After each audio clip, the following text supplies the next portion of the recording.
ओम नमः शिवाय। श्रीलिंग महापुराण 24वां अध्याय।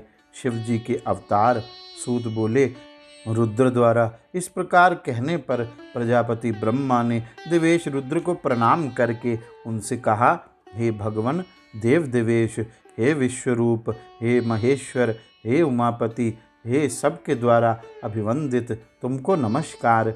हे विश्वरूप, हे महाभाग, हे महेश्वर, कब और किस युग में सब लोगों द्वारा वंदित तुम्हारे इन शरीरों को द्विजाति लोग किस तपस्या या ध्यान योग से देखेंगे। उनके वचन सुनकर और उनको सामने देखकर ऋग, यजु और साम से उद्घाटित रुद्र ने मुस्कुराते हुए उनसे कहा, ध्यान को छोड़कर ना तपस्या द्वारा, ना आचरण द्वारा और ना तो दान से, ना तो धार्मिक कृत्यों से, ना तीर्थों के दर्शन करने से, दक्षिणा सहित यज्ञों के करने से, ना वेदों के अध्ययन से, न धन और न अनेक प्रकार के ज्ञान से मनुष्य द्वारा मुझको देखना अर्थात मेरा दर्शन करना संभव नहीं है। हे ब्रह्मा, 7वें कल्प में वराह उस कल्प का प्रकाशक होगा और तुम्हारा पौत्र विवस्वत मनु होगा। चतुर्युग के दौरान कली के अंत में लोकों पर अनुग्रह और ब्राह्मणों के हित के लिए मैं जन्म लूँगा। हे ब्रह्मा, जब युग आगे बढ़ेगा तो उस युग के अंत में जब प्रभु स्वयं व्यास हो जाते हैं, द्वापर युग के दौरान प्रथम मैं द्वापर के अंत में श्वेत मुनि के रूप में जन्म लूँगा। हिमालय के रम्य शिखर छागल पर्वत पर वास करूँगा, शिखा धारण करूँगा। तब मेरे शिखा युक्त 4 भद्र ब्राह्मण मेरे शिष्य होंगे। श्वेत, श्वेत शिख, श्वेत मुख और श्वेत लोहित होंगे। वे चारों ब्राह्मण महात्मा और वेदों के परंगत विद्वान होंगे। उसके बाद ब्रह्म गति को देखकर ध्यान और योग मार्ग में परायण वे मेरे समीप आएंगे। हे ब्रह्मा, द्वितीय द्वापर युग में भगवान प्रजापति व्यास होंगे, तब उनका नाम सद्य होगा। उसके बाद कलयुग में मैं सुतार नाम से शिष्यों पर कृपा करने की इच्छा से तथा लोक कल्याण के लिए जन्म लूँगा। वहाँ भी दुंदुभि, शतरूप, रचीक और केतुमान नामक मेरे 4 शिष्य योग और ध्यान को प्राप्त करके और पृथ्वी पर ब्रह्म को स्थापित करके रुद्र के अनुचर पद को प्राप्त करके रुद्रलोक में जाएंगे। तृतीय द्वापर में भार्गव व्यास होंगे। तब द्वापर के अंत में मैं दमन के रूप में जन्म लूँगा। वहाँ भी मुझसे 4 पुत्र पैदा होंगे। उनके नाम विकोश, विकेश, विपाश और शापनाशन होंगे। वे चारों महाशक्तिशाली पुत्र उसी यौगिक मार्ग द्वारा रुद्रलोक को जाएंगे। वहाँ से फिर इस भूतल पर लौटना दुर्लभ होगा। चतुर्थ द्वापर युग में अंगिरा व्यास होंगे। मैं तब सुहोत्र नाम से जन्म लूँगा। वहाँ भी मेरे 4 तपस्वी पुत्र पैदा होंगे। वे उत्तम ब्राह्मण, यौगिक, आत्मा से संपन्न और दृढ़व्रती होंगे। उनके नाम सुमुख, दुर्मुख, दुर्धर और दुर्तिक्रम होंगे। दृढ़ यौगिक अभ्यास करके शुद्ध होकर अपने पापों को जलाकर वे महातेजस्वी पुत्र भी योग से युक्त हो वे उसी मार्ग से रुद्रलोक को जाएंगे, जहाँ से फिर लौटना दुर्लभ है। 5वें द्वापर युग में सविता व्यास होंगे। तब लोगों को आशीर्वाद देने और लोगों को योग का प्रचार करने के लिए कंक नाम का महातपस्वी होऊंगा। 4 महाभाग शुद्ध योनि से उत्पन्न मेरे 4 शिष्य होंगे। वे यौगिक आत्मा वाले दृढ़व्रती होंगे। वे सनक, सनंदन, सनातन और सनक नाम से प्रसिद्ध होंगे। वे अहंकार रहित होंगे। अंत में वे मेरे समीप आएंगे, जहाँ से लौटना दुर्लभ होगा। 6वें युग में मृत्यु व्यास होंगे और मैं तब लोगाक्षी नाम से पैदा होऊंगा। वहाँ भी यौगिक आत्मा वाले दृढ़व्रती, महाभाग और प्रसिद्ध सुदामा, विरजा, शंखपाद और रजस नामक 4 शिष्य होंगे। वे सब यौगिक आत्मा वाले महान आस्था, शुद्ध और पाप रहित होंगे। वे भी योगाभ्यास ध्यान योग से युक्त होंगे। वे उसी मार्ग से मेरे समीप आएंगे, जहाँ से वापस लौटना दुर्लभ होगा। युग के 7वें चक्र में जब शतक्रतु व्यास होंगे, जो कि पूर्व जन्म में महातेजस्वी विभु नाम से प्रसिद्ध थे, तब द्वापर के अंत और कलयुग में सब योगियों में श्रेष्ठ जैगीषव्य विभु नाम से जन्म लूँगा। वहाँ भी मेरे 4 पुत्र सारस्वत, मेघ, मेघवाह और सुवाहन नामक होंगे। वे भी महान आत्मा और ध्यान योग में परायण स्वरूप से रुद्रलोक को जाएंगे। 8वें चक्र में जब वशिष्ठ व्यास होंगे, मैं दधिवाहन नाम से जन्म लूँगा। वहाँ भी मेरे पुत्र योग आत्मा वाले और दृढ़व्रती और महान योगाभ्यासी होंगे। वे कपिल, आसुरी, पंचशिख और वाष्कल नाम से प्रसिद्ध होंगे। वे धर्मात्मा, महातेजस्वी, महायोगी और माहेश्वर योग को प्राप्त करके ज्ञान से निष्पाप होकर मेरे पास आएंगे, जहाँ से पुनः वापस होना दुर्लभ है। 9वें चक्र में जब सरस्वत व्यास होंगे, मैं ऋषभ नाम से जन्म लूँगा। वहाँ भी मेरे पुत्र महापराक्रमी होंगे। तब पराशर, गर्ग, भार्गव और अंगिरस मेरे पुत्र होंगे। वे ब्राह्मण महात्मा और वेदों के परंगत विद्वान होंगे। वे ध्यान मार्ग को प्राप्त करके उसी प्रकार तपोबल से उत्कृष्ट और शाप और आशीर्वाद देने में सक्षम वे तपस्वी भी योग से युक्त उसी मार्ग से रुद्रलोक को जाएंगे, जहाँ से फिर वापस आना दुर्लभ है। 10वें द्वापर युग में त्रिपाद नामक मुनि व्यास होंगे। तब मैं ब्राह्मण रूप में पर्वतों में उत्तम हिमालय के ऊंचे देव पूजित शिखर भृगुतुंग पर जन्म लूँगा। वह शिखर भृगु के नाम से प्रसिद्ध है। वहाँ भी मेरे पुत्र दृढ़वती होंगे। उनके नाम बलबंधु, निरामित्र, केतुश्रृंग और तपोधन होंगे। वे युगात्मा, महान आत्मा और तप एवं योग से युक्त होंगे। वे तपस्या से अपने पापों को जलाकर रुद्रलोक को जाएंगे। 11वें द्वापर में जब त्रिवत्त व्यास होंगे, तब मैं भी कलयुग में गंगा द्वार में लोकों में प्रसिद्ध महातेजस्वी उग्र नाम से जन्म लूँगा। वहाँ भी मेरे महातेजस्वी 4 पुत्र लंबोदर, लंबाक्ष, लंबकेश और प्रलंबक नाम होंगे। वे माहेश्वर योग को प्राप्त करके रुद्रलोक को जाएंगे। 12वें चक्र में जब अमित तेजस्वी और बुद्धिमान शततेजा मुनि व्यास होंगे, तब मैं द्वापर के अंत में और कलयुग के प्रारंभ में हैतुक वन में अत्रि नाम से जन्म लूँगा। वहाँ भी भस्म स्नान करने वाले महायोगी और रुद्रलोक के भक्त सर्वज्ञ, समबुद्धि, साध्य और सर्व ये 4 पुत्र होंगे। वे माहेश्वर योग को प्राप्त कर रुद्रलोक को जाएंगे। जब 13वां चक्र क्रम से आएगा और जब धर्मनारायण नामक व्यास होंगे, तब मैं वाली नामक मुनि के नाम से गंधमादन पुण्य पर्वत पर बालखिल्य आश्रम में जन्म लूँगा।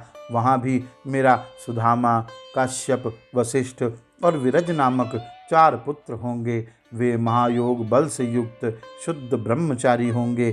वे माहेश्वर योग को प्राप्त करके रुद्रलोक को जाएंगे। 14वें चक्र में जब तर्कशु व्यास होंगे, तब भी मैं युग के अंत में अंगीरा के परिवार में गौतम नाम से जन्म लूँगा। उस पवित्र वन का नाम भी गौतम वन होगा। वहाँ भी कलयुग में मेरे 4 पुत्र अत्रि, देवसद, श्रवण और श्रविष्ठक नाम से होंगे। वे योगात्मा, अमित तेजस्वी, सब योग से युक्त होंगे।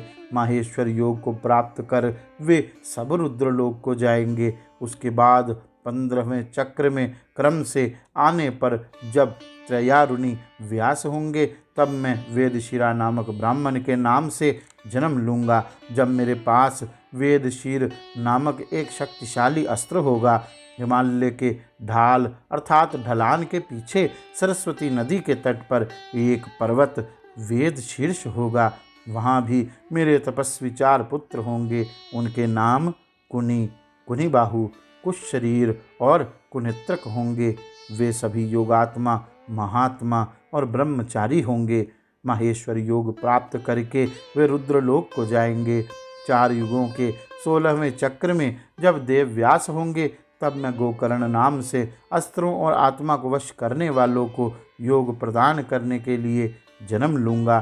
तब वह गोकर्ण नाम वन पवित्र होगा। वहाँ भी मेरे कश्यप, उष्णा, च्वन और बृहस्पति 4 योगी पुत्र होंगे। वे भी ध्यान और योग से युक्त उसी मार्ग से माहेश्वर योग प्राप्त करके वे स्वयं रुद्र को प्राप्त होंगे। उसके बाद क्रम से प्राप्त 17वें चक्र में कृतंत्रय देव व्यास होंगे। जब मैं गुहावासी नाम से हिमालय के ऊंचे और सुंदर शिखर हिमालय में जन्म लूँगा, तब महालय बहुत पवित्र सिद्ध क्षेत्र होगा। वहाँ भी उत्थय, वामदेव, महायोग और महाबल ये मेरे 4 पुत्र योग के ज्ञाता, ब्रह्मवादी, महात्मा, निर्मम और अहंकार रहित होंगे। उनके ध्यान योगी सैकड़ों हजारों शिष्य होंगे। योगाभ्यास से रत और हृदय में महेश्वर का ध्यान करते हुए महेश्वर के चरणों से दत्तचित वे रुद्रलोक को प्राप्त होंगे। अन्य महात्मा भी जो उस द्वापर युग के अंत में और कलयुग के आरंभ में विभव और शुद्ध बुद्धि वाले हैं, ध्यान में मन लगाकर रुद्र को स्मरण करते हैं, वे विपत्ति से रहित होकर मेरी कृपा से रुद्रलोक को जाते हैं। हे ब्रह्मा, 18वें चक्र में मृत्युंजय नाम के व्यास होंगे। तब मैं हिमवान के रम्य शिखर शिखंडी नाम पर्वत पर देव दानवों से पूजित महापवित्र सिद्ध क्षेत्र शिखंडी नामक वन में शिखंडी नाम से जन्म लूँगा। वहाँ पर भी तपस्वी 4 पुत्र वाश्रवा, वृतीक, श्यावाश्व और यतीश्वर नामक 4 पुत्र होंगे। वे योगात्मा और वेदों के पारंगत विद्वान होंगे। वे माहेश्वर योग प्राप्त महान आत्मा रुद्र को प्राप्त होंगे। जब क्रम के अनुसार 19वां चक्र होगा, तब भरद्वाज मुनि व्यास होंगे। तब मैं हिमालय के सुंदर शिखर पर, जहाँ जटायु पर्वत है, वहाँ मैं जटामाली नाम से जन्म लूँगा। वहाँ भी मेरे अमित तेजस्वी हिरण्यनाभ, कौशल्य, लोकाशी और कुथुभी नाम 4 पुत्र होंगे। वे सब योग धर्म से युक्त और ब्रह्मचारी होंगे। माहेश्वर योग को प्राप्त करके रुद्रलोक को प्राप्त होंगे। जब 20वें चक्र में महामुनि गौतम व्यास होंगे, तब मैं 28 नाम से जन्म लूँगा।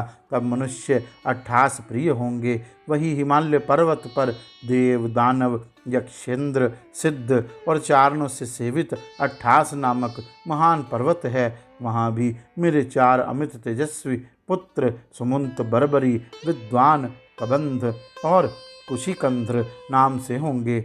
वे सब योगात्मा, महात्मा, ध्यानी और धार्मिक कृत्यों को नियमित करने वाले होंगे। वे माहेश्वर योग को प्राप्त करके रुद्रलोक को जाएंगे। क्रम से 21वां चक्र आने पर तब श्रेष्ठ ऋषि वाश्रवा व्यास होंगे। तब मैं हिमालय पर्वत पर दारुक नाम से जन्म लूँगा। उसी से उन वन का नाम दारुक होगा। वह अति पुण्य और भव्यवान होगा। वहाँ भी मेरे पुत्र बहुत पराक्रमी होंगे। उनके नाम पलक्ष, दाभारयनी, केतुमान और गौतम होंगे। वे सब योगात्मा, महात्मा, नियमित रूप से ध्यान में रहने वाले और ब्रह्मचारी होंगे। नित्य धार्मिक कृत्य करके वे रुद्रलोक को जाएंगे। क्रम से 22वां चक्र आने पर उसमें जब शुष्यमायन व्यास होंगे, तो मैं वाराणसी में महामुनि लांगली भीम नाम से जन्म लूँगा। जहाँ इंद्र सहित सब देवता कलयुग में मुझको भव और हलायुद्ध रूप में देखेंगे। वहाँ भी मेरे 4 धार्मिक पुत्र होंगे। भल्लवी, मधुपिंग, श्वेत केतु और कुश उनके नाम होंगे। माहेश्वर योग को प्राप्त करके वे भी ध्यान में लीन, शुद्ध और ब्रह्ममय होकर रुद्रलोक को जाएंगे। 23वें चक्र में जब मुनि तृणबिंदु व्यास होंगे, तब मैं हे ब्रह्मा श्वेत नामक नाम से महाकाय वाला एक धार्मिक मुनि का पुत्र होकर जन्म लूँगा। उत्तम पर्वत पर तपस्या में अपना काल व्यतीत करूँगा। इससे पर्वत का नाम कलंजर होगा। वहाँ भी मेरे 4 तपस्वी कुशीक, वृहदश्व, देवल और कवि नामक 4 शिष्य होंगे। वे माहेश्वर योग को प्राप्त करके रुद्रलोक को जाएंगे। 24वें चक्र में जब ऋषि नाम के व्यास होंगे, तब मैं युग के अंत में कलयुग में निमीष वन में देवों द्वारा नमस्कृत शूली नाम से एक योगी के रूप में जन्म लूँगा।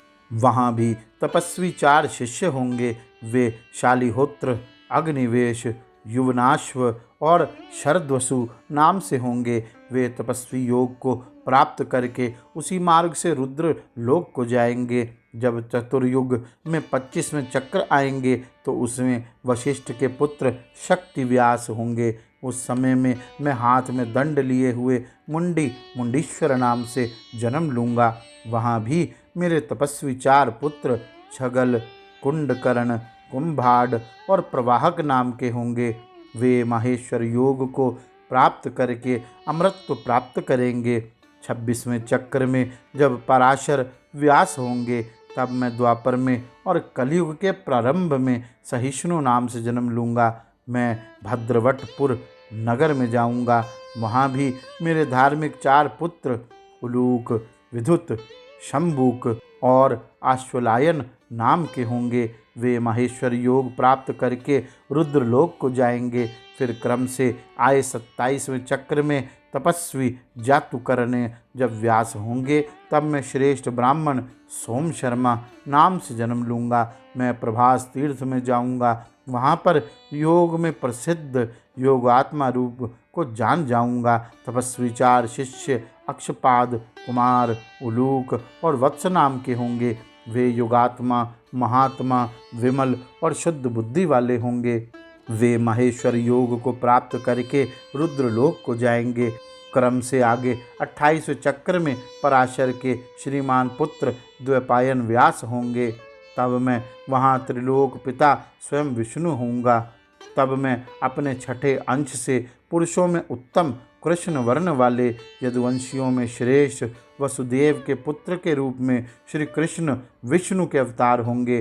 अपनी योग माया से मैं योगी और लोगों को विस्मय में डालने के लिए ब्रह्मचारी के रूप में जन्म लूँगा। शमशान में मृत पुत्र को देखकर पर ब्राह्मणों के हित के लिए अपनी योग माया से तुम्हारे और विष्णु के साथ मेरु की दिव्य और पवित्र गुफा में प्रवेश करूँगा। हे ब्रह्मा, तब मैं लकुली नाम से प्रसिद्ध होऊंगा। वह पवित्र स्थल जहाँ मैं मृत शरीर से प्रवेश करके गया था कायावतार नाम से जाना जाएगा। जब तक यह पृथ्वी कायम रहेगी वहाँ भी मेरे 4 तपस्वी पुत्र उत्पन्न होंगे। वे कुशीक, गर्ग, मित्र और करुष्य नाम के होंगे। वे योगात्मा, महात्मा, वेदों के परंगत, विद्वान, ब्राह्मण, शुद्ध और ब्रह्मचारी होंगे। वे रुद्रलोक को जाएंगे जहाँ से पुनः लौटना दुर्लभ होगा। ये सब प्रबुद्ध आत्माएं शिव के भक्त होंगे और शरीरों पर भस्म चपड़े होंगे। वे नियमित रूप से लिंग की पूजा में रत होंगे। वे अपने शरीर और मन से शुद्ध होंगे। मेरे प्रति भक्ति और योग के द्वारा वे ध्यान में निष्ठ और जितेंद्रिय होंगे।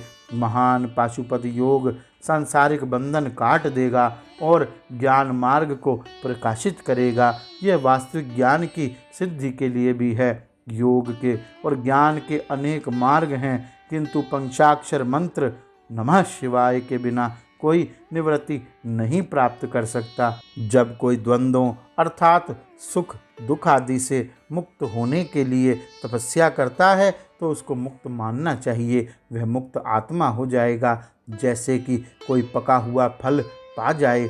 यदि कोई एक दिन भी पाशुपत व्रत कर ले तो वह उस फल को प्राप्त कर लेगा जो कि वह पंचरात्र अर्थात पंचरात्र संहिता और ना तो सांख्य शास्त्र के द्वारा प्राप्त हो सकता है। इस प्रकार मैंने क्रम से 4 युगों के 28 अवतारों मनु से लेकर कृष्ण तक के लक्षण संक्षेप में वर्णन किया।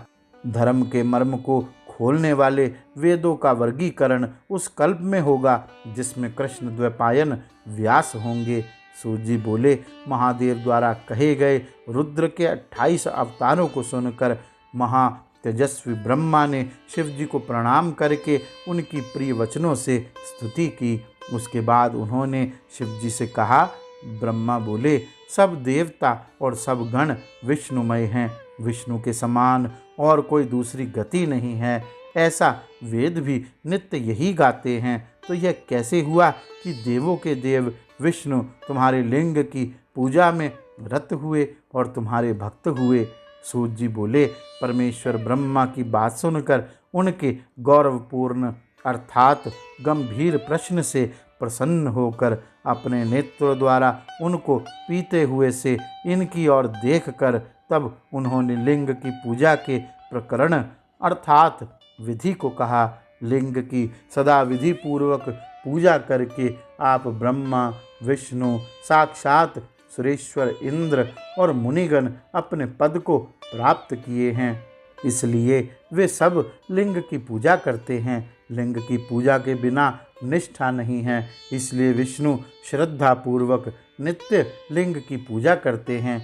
इस प्रकार ब्रह्मा से कहकर उन पर अनुग्रह करके उनकी ओर एक बार देखकर वे स्वयं वहीं अंतर्ध्यान हो गए। शिव जी से नई सृष्टि की रचना करने की प्रेरणा पाकर ब्रह्मा ने हाथ जोड़कर उस दिशा की ओर प्रणाम किया जिधर वे अंतर्ध्यान हुए थे।